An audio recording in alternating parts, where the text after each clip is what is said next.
जानते हैं life of star. Star कहाँ से स्टार्ट होता है, कैसे बॉर्न करता है और कब ख़त्म हो जाता है, उसके बाद क्या होता है। तो सबसे पहले समझते हैं गैलेक्सी। गैलेक्सी कुछ नहीं, स्टार्स, नेबुला और जो स्पेस में डस्ट और गैसेस होते हैं उन सब का ह्यूज एक तरह का मास है गैलेक्सी। नेबुला क्या है, तो क्लाउड है। किसका किसका क्लाउड है, तो डस्ट और गैस का। जो धूल कण और गैस होंगे, जो मेनली हाइड्रोजन और आयनाइज हाइड्रोजन होता है, उन सब का कम्बिनेशन बनने के बाद एक जो क्लाउड का निर्माण होता है उसको नेबुला बोलते हैं, जो जनरली स्पेस खाली खाली है तो उसमें फ्लोट करता रहता है। और यही सब जो डस्ट पार्टिकल और गैस ये बहुत ज़्यादा मास में इकट्ठा होते हैं, तो वहाँ पे ग्रेविटेशनल फोर्स लगता है एक दूसरे पे, जिसके वजह से वो इकट्ठा होके स्पिन करने लगते हैं।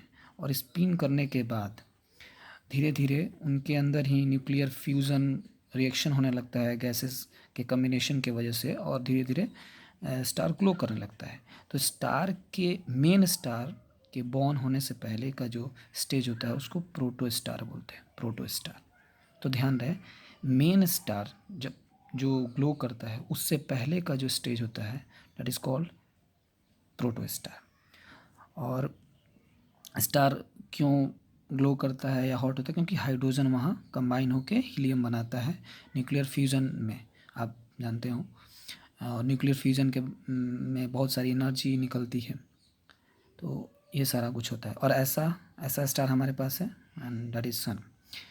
सन के अलावा भी बहुत सारे स्टार्स हैं जो मैसिव हैं, बहुत ज़्यादा, सन से कई गुने बड़े हैं। न्यूक्लियर फ्यूज़न कोर में होता है, ध्यान रहे, न्यूक्लियर फ्यूज़न कोर में होता है।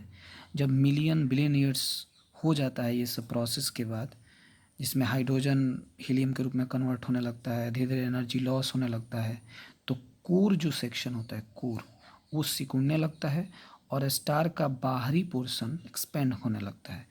इस तरह के स्टार को हम रेड जाइंट बोलते हैं, रेड जाइंट, रेड जाइंट।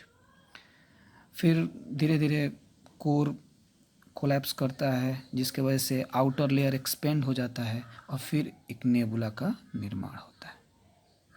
अगर कोर कोर रिमेन ऐसे रहता है तो वाइट ड्वार्फ बोलते हैं, और फिर वो और ज़्यादा कूल हो जाता है तो that is called black dwarf. ध्यान रहे, ब्लैक ड्वार्फ।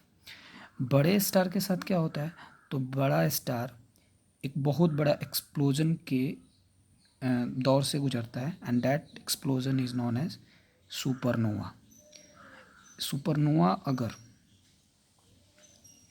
अगर बहुत ज़्यादा मजबूत हुआ तो कई बार इस तरह से कंडीशन होता है कि 3 टाइम्स ऑफ सन से भी बड़ा अगर कोर होगा एक्सप्लोजन के बाद, तो खुद खुद की ही ग्रेविटी में समा जाएगा और एक वर्ल्ड फेमस एक फिनोमिनन का जन्म होता है, that is known as black whole.